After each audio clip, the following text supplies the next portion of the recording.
You ask Tiger to solve. This deals with linear equations with one unknown.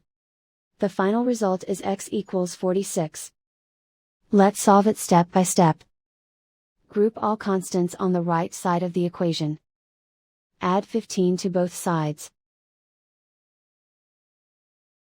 Simplify the arithmetic.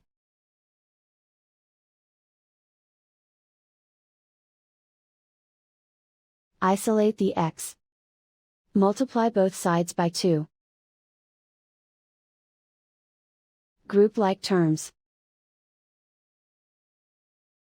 Multiply the coefficients. Simplify the fraction. Simplify the arithmetic. And so the final result is x equals 46.